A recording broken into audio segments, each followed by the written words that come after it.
আসসালামু আলাইকুম রুনা ব্লগে তোমাদের সবাইকে স্বাগতম। আশা করি আল্লাহর রহমতে তোমরা সবাই ভালো আছো। আলহামদুলিল্লাহ আমিও আল্লাহর রহমতে ভালো আছি। সকালের নাস্তা দিয়ে ব্লগ ভিডিওটা শুরু করলাম। তো আলহামদুলিল্লাহ সকালের নাস্তায় আজকে বউয়া রান্না করা হয়েছে, তারপরে তোমার আলু ভর্তা, সিম ভর্তা, মরিচ ভর্তা এগুলো করা হয়েছে।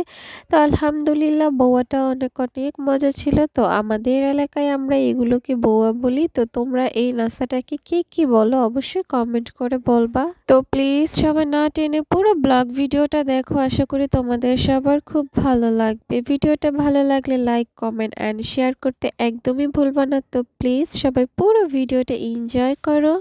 দেখো সবাই, আমাদের এইদিকে বৃষ্টি হচ্ছে। প্রথমে কুয়াশা পড়তেছিল, এখন একদম বৃষ্টি শুরু হয়ে গেছে। দেখো দেখো দেখো, আজকে আমরা গরুর মাংস রান্না করব বাটা মশলা দিয়ে। তো এই তো এখানে আমার মা মরিচ বাটতেছে, পাটায় লাল লাল মরিচ, একদম ঝাল ঝাল করে গরুর মাংস রান্না করব আমরা নতুন আলু দিয়ে। তো এই তো তোমরা সবাই পুরো ভিডিওটা দেখতে থাকো। এই তো এখানে আমি নতুন আলুগুলো ছিলে নিচ্ছি, কেটে নিচ্ছি, পেঁয়াজ মরিচ সব কিছু কেটে নিচ্ছি। আমার মা ওইখানে মশলা বেটে রেডি করে নিচ্ছে রান্না করার জন্য। তো আমাদের এখানে কিছুক্ষণ আগে রোদ উঠছে, এতক্ষণ একটু রোদ ছিল না। এই তো এখন মাংসের মধ্যে সব রকমের মশলা দেওয়া হচ্ছে, হলুদের গুঁড়ো, মরিচ বাটা, আদা রসুন, এই তো পেঁয়াজ পেঁয়াজ না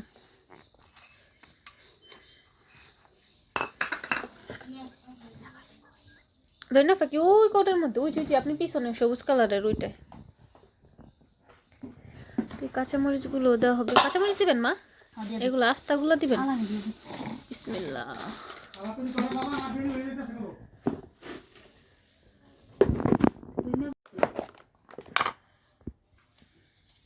পরিমাণ মতো লবণ দেওয়া হচ্ছে, তারপরে দেওয়া হবে ধনিয়ার গুঁড়ো। ধনিয়া গুঁড়ো আগে দেন।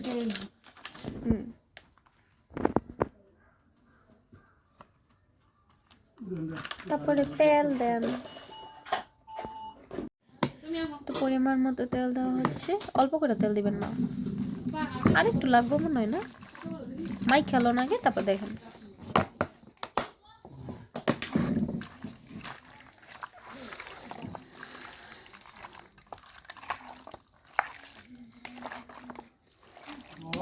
মাংসগুলোর মধ্যে হাড্ডিগুলো ভালো হইতেছে, নরম হাড্ডি।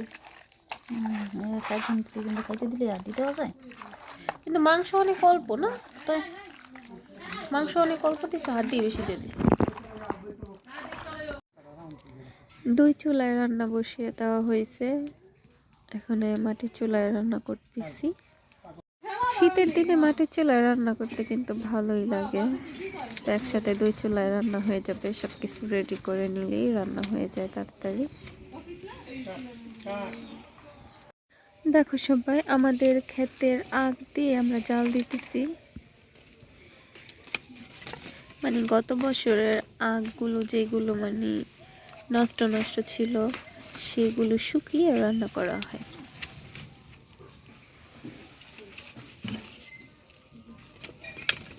অনেক ভালো জলে, বুঝছো।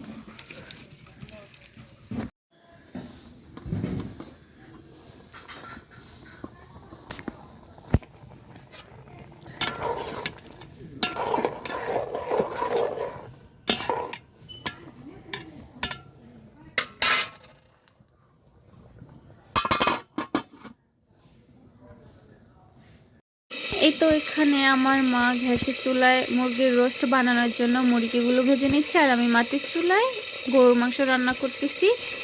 এই তো এখানে মুরগিগুলো সব ভেজে নিচ্ছে।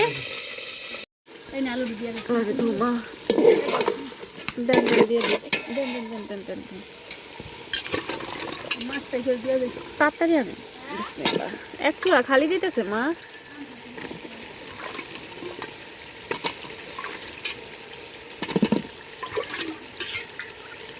পিঠা বানানো হয়, এই কারণে একটু আলু বেশি দেওয়া হয়েছে।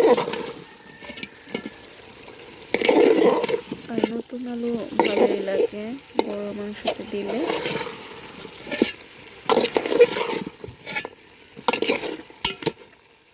আমি মাংসের মধ্যে আলুগুলো দিয়ে দিয়েছি। এখন আমি মাংস আর আলুটা একটু কষিয়ে নিচ্ছি ভালো করে। তো মাংসটা আমার ভালো মতো কষানো হয়ে গিয়েছে। এখন আমি পরিমাণ মতো পানি দিয়ে দিচ্ছি। তো এখন আমি মাংসটাকে ভালো করে জাল করব, তাহলেই আমার গরুর মাংস রান্না করা কমপ্লিট। তো ২ চুলায় একসাথে বসালে হয় কি, সব কিছু রেডি করে তারপরে রান্না করতে বসালে খুব ভালো হয়। তো এই তো আমার মাংসটা হয়ে যাচ্ছে। এখন আমি এই মাছগুলো ভেজে নেব চুলাতে। একটা মাংস হচ্ছে আর একটার মধ্যে মাছগুলো আমি ভেজে নেব।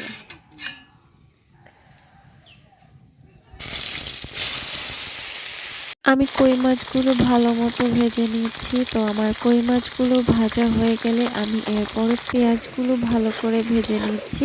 এই তো দেখো সবাই, এখন আমি মশলাগুলো ভুনা করে নিচ্ছি। তো মশলাটা কতটা ইয়াম্মি লাগছে ভুনা করা।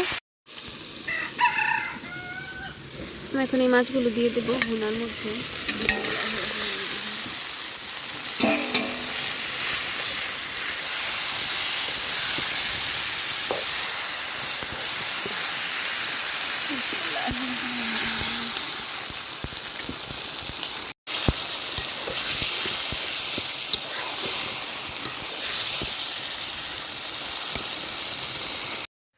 এই তো দেখো সবাই, আমার মাছ ভুনা করা কমপ্লিট হয়ে গেছে। আমার মাছ ভুনা করা তো ২ চুলায় মাটির রান্না করলে ভালোই, খুব তাড়াতাড়ি রান্না হয়ে যায়। তো মানে সব কিছু কেটে রেডি করে বসলেই হয়, বুঝছো? তো রান্নাগুলো খুবই ভালো লাগে, মাটির চুলার রান্না বলে কথা। আর দেখো দেখতেও কতটা ইয়াম্মি লাগছে, আলহামদুলিল্লাহ। দেখো সবাই, আমাদের রোস্ট রান্না করা কমপ্লিট। মাশাআল্লাহ কতটা ইয়াম্মি হয়েছে দেখো সবাই।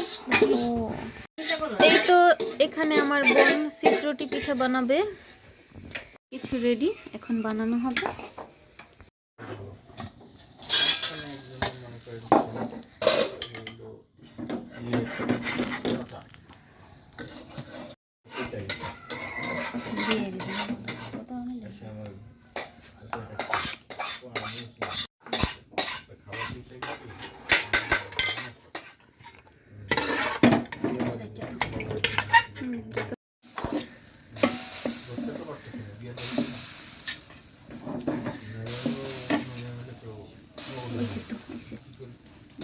পুরো রান্নার ব্লগ ভিডিওটা তোমাদের সবার কেমন লাগলো অবশ্যই কমেন্ট করে বলবা। আর এই তো এখানে চিত্রটি পিঠা বানানো হয়েছে। এই পিঠাটা আমার কাছে অনেক অনেক ভালো লাগে গরুর মাংস দিয়ে খেতে। তো আজকের রান্না সবগুলোই অনেক অনেক মজা হয়েছে, আলহামদুলিল্লাহ। তো ব্লগ ভিডিওটা এখানেই শেষ করছি। সবাই অবশ্যই কমেন্ট করে বলবা পুরো ব্লগ ভিডিওটা কেমন লাগলো। তো তোমরা সবাই ভালো থাকবা, আমার জন্য আমার পরিবারের সবার জন্য দোয়া করবা। আসসালামু আলাইকুম।